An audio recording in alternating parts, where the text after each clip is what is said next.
सभी को मेरा नमस्कार है मित्रों। आप सभी को एक बहुत ही विशेष जानकारी देना चाहता हूँ मित्रों। हमारे जो बागेश्वर बाबा हैं वो हमारे क्या संदेश देना चाहते हैं आपको सुनाता हूँ वीडियो के माध्यम से। आप सभी जरा सुनिए।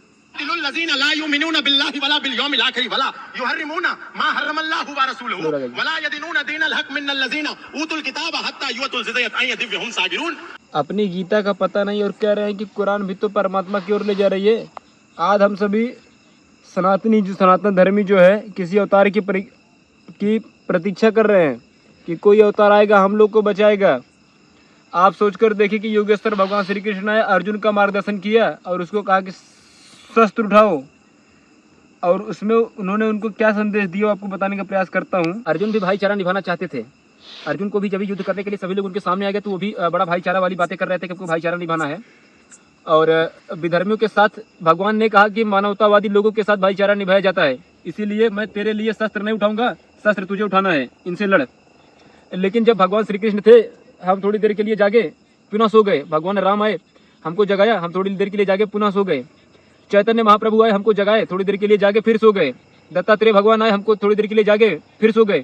शंकराचार्य हमको आए, जगाया, जागे, उसके बाद फिर सो गए। महर्षि दयानंदी आए, हमको जगाया, थोड़ी देर के लिए जागे फिर सो गए। लेकिन आज पूज्य श्रद्धेय स्वामी श्री बागेश्वर बाबा जी आचार्य धीरेन्द्र कृष्ण शास्त्री जी हम सभी सनातनी धर्मियों को जगाने के लिए आए हैं। हम जागते हैं और वापस सो जाते हैं। महाराज श्री का एक ही संकल्प है कि सनातनी सनातनी सनातनी भाई भाई, जातिवाद की खत्म लड़ाई। हम लोगों के बीच में ये जो छुआछूत नाम का विष आ गया है, ये जो ऊंच नीच का विष आ गया है, ये जो तिरस्कार का भाव आ गया है, इसको एक दूसरे को जो दूर हटाने का भाव है, इसको पूरी तरीके से समाप्त करने का काम करना है मित्रों। हम सभी सनातनी एक हो जाएं। पूज्य बाबा जी का संदेश अब यात्रा के रूप में हम सबको आगामी दिवसों में देखने को मिलेगा। महाराज श्री का एक ही संकल्प है, एक ही संदेश है कि हम सबको गले से लगाना है। यदि सनातन को बचाना है तो बाबा जी के कार्य के अनुसार, कृतार्थ कर्म के अनुसार 3 बिंदुओं पर हम सभी सनातन धर्मियों को काम करना है। गले लगाना है अपने भाइयों को, बिछड़े और पिछड़े भाइयों को गले लगाना है। गले लगाइए, नंबर 1। नंबर 2, अपना परिवार बढ़ाइए। तीसरा नंबर है मित्रों, व्यापार बचाइए, व्यापार। आज पहले एक नारा होता था कि हम 2 हमारे 2, अब है शेर का बच्चा 1 या 6। आजकल हमारे सनातनियों के दिमाग में ये दिवाला घुस गया कि हमारा एक ही बच्चा कर रहे हैं कि एक ही बच्चा एक ही बच्ची, इससे नींद आए ज़्यादा अच्छी, और वो एक ही बच्चा को जो है पैदा कर रहे हैं मित्रों। और वो क्या बोल रहे हैं कि हमारे 5 हमारे 75, सबके हाथ में ईंट और पत्थर, ये उनका नारा है। तो ये भावना जो है गुरुदेव की कि टूट टूट जातियों में बढ़ते रहे हम, कारण यही था कि कई सदी करते रहे थे हम।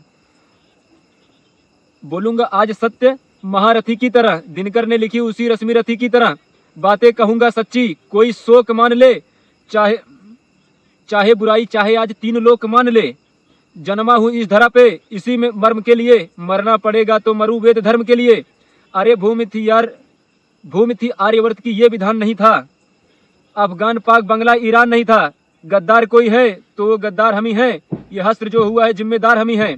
पहले तो टूट टूट रियासत में कट गए, अब दौर ये आया कि सियासत में बढ़ गए। अरे बने मियाँ मिट्टू और महान हो गए, छोटा सा पद मिला तो हम सुल्तान हो गए। स्वयं रामकृष्ण की जागीर हो गए, कभी जात बनिया अहीर हो गए। ठाकुर बने हम कुम्हार बने हैं, कुर्मी कछार और हम लुहार बने हैं। जैन अग्रवाल और वर्मा हो गए, ब्राह्मण बने कभी तो विश्वकर्मा हो गए। गर्व से गुज्जर हुए अनुराग हुए हैं, वाल्मीकि दलित और त्यागी हुए हैं। धर्म की दिशा में अवरोध हो गए, हम ही लोधे और लोध हो गए। शान बढ़ाने को हम ही लोभी हुए हैं, खतनी खटी को हम ही और लोभी हुए हैं। जीवर बने हरिजन बने, अनिरुद्ध बने हैं, पंजाबी हुए और हम ही बुद्ध बने हैं। अरे सबके सिरों पर ताज गर जाति का सजेगा, सबके सिरों पर ताज अगर जाति का सजेगा, तो मुझको बताओ देश फिर ये कैसे बचेगा। खून के प्यासे को हम स्वीकारते रहे, मेहनत जिन्होंने की उन्हें दुत्कारते रहे।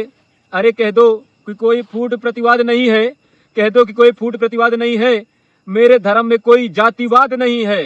कह दो कि मेरे धर्म में यह कोई जातिवाद नहीं है, कह दो कि यह कोई छुआछूत नहीं है, सनातन में कोई भी यहाँ अछूत नहीं है।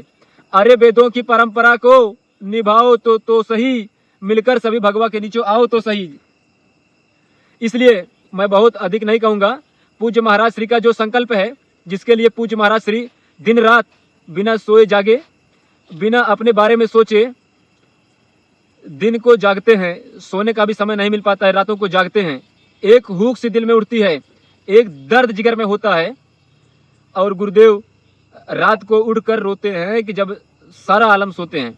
ये जो गुरुदेव की जो पीड़ा है, हम सबको, अपने भाइयों को अपने गले से लगाने वाली जो पीड़ा है, ये हमको सहन महसूस करके इस पीड़ा से निकाल कर अपने लोगों को, उनको गले से लगाना होगा। अंत में एक ही बात कहूँगा बहुत सारे लोगों को, पूज्य महाराज श्री, आपने जब इस सनातन धर्म का बिगुल बजाया, आपने जब सबसे पहले कथा के पंडाल में लोगों को ये संदेश दिया कि यदि हम सनातन धर्म को बचाना चाहते हैं तो हमको चादर और फादर से बचकर रहना होगा, तब देश के प्रत्येक कथा पंडाल से ये आवाज आने लगी जिसको पूज्य महाराज श्री ने शुरू किया था।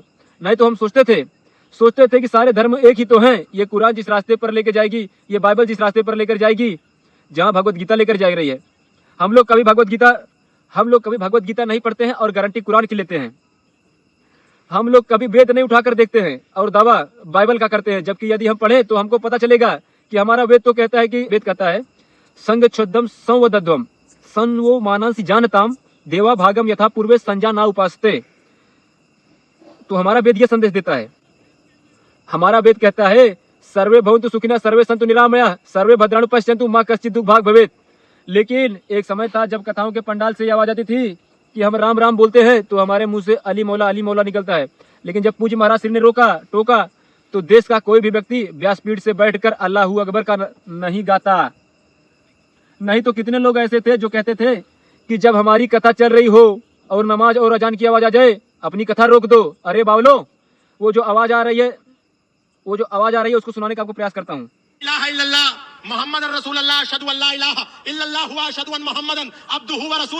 कोई इबादत नहीं कर रहे हैं, वो क्या कह रहे हैं आपको बताता हूँ। वो कह रहे हैं कि अल्लाह के सिवा कोई इबादत करने के योग्य है ही नहीं, और मोहम्मद साहब के सिवा कोई रसूल नहीं है। इसीलिए जब हम अपने क्षेत्रों में राम यात्रा लेकर निकलते हैं तो पत्थर बरसाकर इसका प्रमाण दिया जाता है कि हमने रोका था कि अल्लाह के सिवा कोई इबादत करने की योग्य नहीं है, तुमने क्यों की, इसीलिए तुमको पत्थर मिलेगा। हमारा वेद तो कह रहा है, हमारा वेद कहता है अयम निजः परोवेति गणना लघु चेत साम उदार चरिता नाम तू वसुधैव कुटुम्बकम। हमारा, लेकिन उनकी कुरान क्या कह रही है,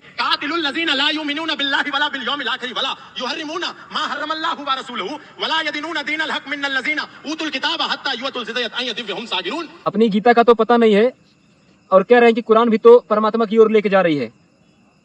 अरे वो तो आपको मानवता का शत्रु बना रही है। और अभी फादर का जो खेल चल रहा है उसके बारे में बताता हूँ।